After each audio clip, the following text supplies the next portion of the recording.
Thank you very much. As you can see, usually when I have to think, this is the place I come to so that I can think.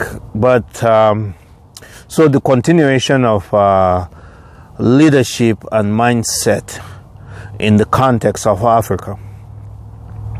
Well, let me begin by saying, when I was growing up as a little child, I came home one day very excited from school, and I said to my dad, my friend got a help from his dad's friend to go to a private school, and he was able to secure admission, and I explained the process to my dad.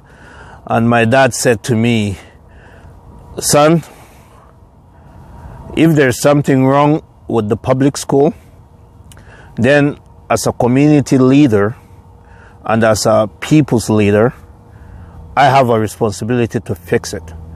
So what's wrong with the school you are going to?" At that time, I didn't understand what he was talking about. But he went on to explain to me.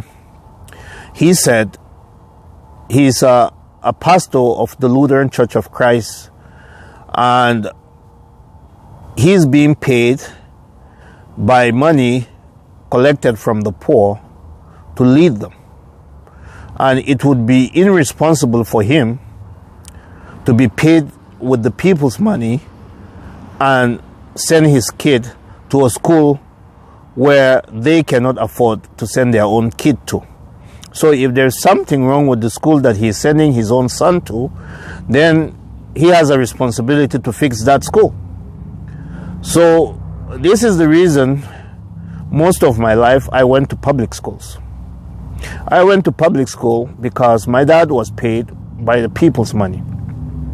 As a pastor in the church, he thought it was more responsible for him to exemplify his teaching in what he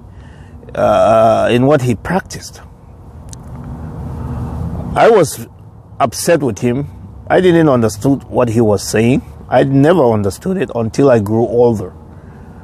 Like the old saying and the scripture saying, train a child in the way he should go, and when he is old, he will not depart from it.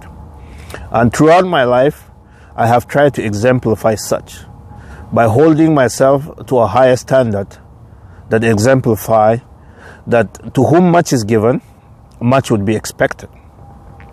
So today, as we continue discussion or conversation about the leadership in Africa, I strongly believe the problem is not with the leadership.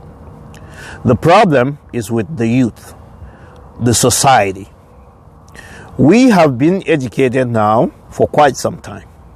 If you look at across Africa, education is no longer an excuse to say to the contrary, that our problem is leadership.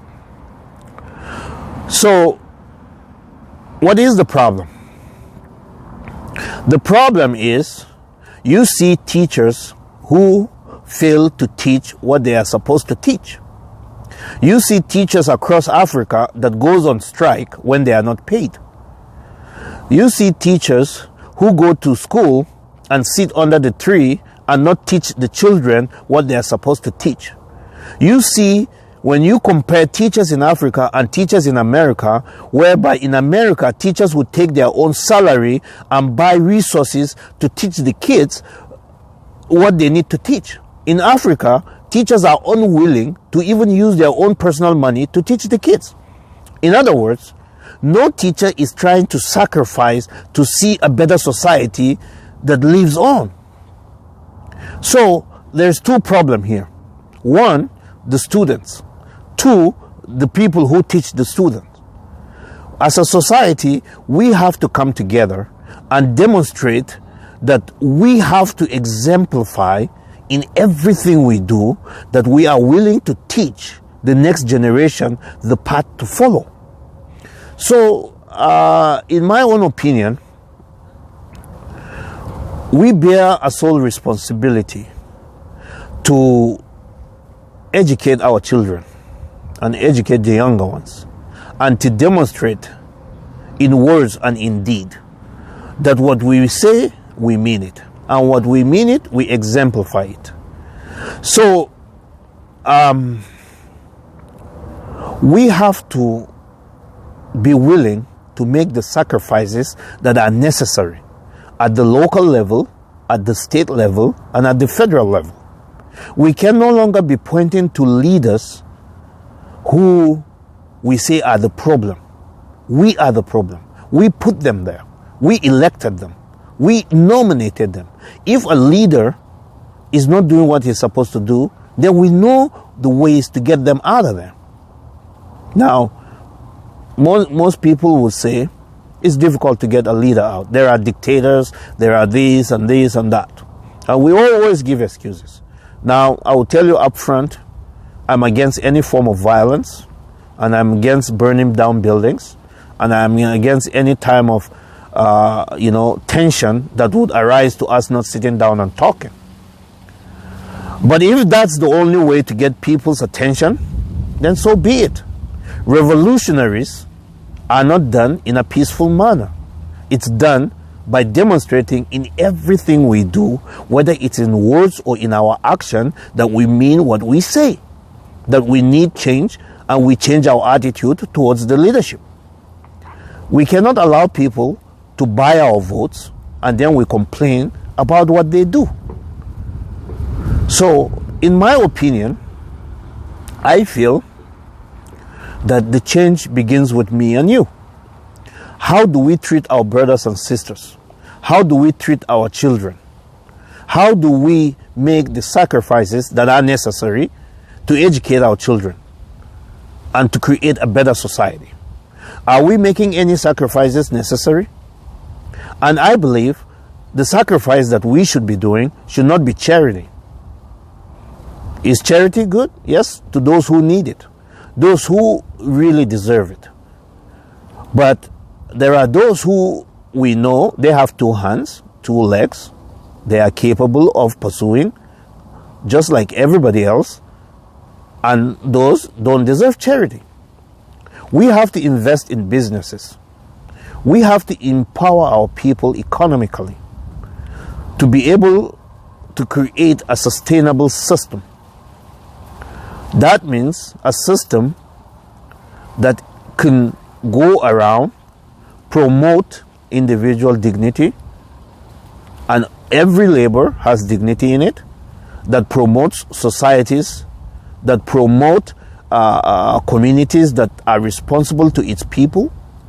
Now, let me take you a little back to say what I mean. If you look at the context within the African context, from where we came from to where we are, it used to be in the African context that community leaders, kings, and in some cases queens, used to make sure that everybody in the community are well off. They had a land to use and farm. They had a market and a space in the market to sell their product. They have a system whereby when the price of goods are disputed, that they can go and resolve it. That if there are dispute, they can do it. And in those days, Africans were able to deal with this problem amicably, whereby they dealt with each other in a mutually respectful way. And those that tried to create problem were orchestrated from the society. Now, we Africans, does that mean that we didn't have problem? Well, we had minimal problems. But like I said in the previous address or previous interviews, that we didn't resolve to capital punishment or manslaughter or some form of a heinous crime that led to death. Were there war? Yeah. When people tried to take what belonged to us, we defended it. When outsiders tried to come and cause, problem between communities? Yes. We went in there, protected the weak, defended the weak. And the strong always had the interest of the weak at heart. But we have seen how colonization that we keep giving excuse with, which today we are educated enough we shouldn't be using, as an excuse and a wedge to keep us apart. You look across the world. You go to any Western store or any Asian store or any Asian or Western invention. The biggest customers are Africans. Why? Because mentally, the education system we have embraced has been an education system that prevented us from developing our own system. And we keep giving excuses. We keep laying reasons why we shouldn't do the things we should do to uplift ourselves. The highly educated, those who had doctorate degrees, are unwilling to sacrifice to make the country a better place or the continent a better place. We can come together as Africans, buy and sell from each other, but we don't do it. Why? Because we have every excuse not to do so, instead of us looking for excuse why we should do so. And like I said before, everybody would use the excuse, oh, I've been used and abused, or someone has taken a couple of nickels from me, or someone has used and abused me, or someone have done this and that, and they go on and on and on. So how long do we keep complaining? In every scripture and every historical book that I have read, that I have learned, that I have grown to understand, excuses and pointing fingers and blaming never resolve anything. Now, maybe I've been privileged to be raised by a humble background that taught me one thing. It's not what you get, it's what you give. What ideas can we give and what sacrifice can we make those ideas come to life? This is the part of what we should be looking at. We are highly educated. We are highly capable. And we should be now doing everything we can to create the kind of lifestyle we should to address the problem that we should be addressing. We should stop doing things that are not helpful. We should stop complaining. We should stop pointing fingers. We have the most blessed resources on the continent, in the whole world. As Africans, we can develop our own local communities, develop our own regional community, and develop our national community, and then develop the continent of Africa at large. We can trade with each other. We can help each other. We can grow. This era where we point fingers, oh, you are this tribe, or you are that tribe, or you are this. This mindset, it lies within us. We are educated enough. We know the history. How long do we try to propel those history time and time again?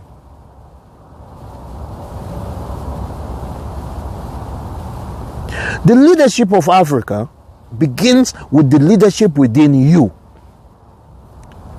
You have to lead yourself to a better place. It's in you. You have the strength, the power, and the resources within you to make the best of life. Don't look somewhere else for a solution. Look within you for a solution. Let's look to each other for a solution. Let's come together. What can we do? There are those who try to look for the easy way out. My professor once said to me, if you're not willing to lose your life, you're not willing to live yet. Most people, when they invest or when they are trying to be part of something, they are more worried about losing rather than being part of that. When we are going to invest in something, you need to close your eyes. It's a blind faith. You are going into something. I'm not saying that we should take the risk, a stupid risk, a foolish risk.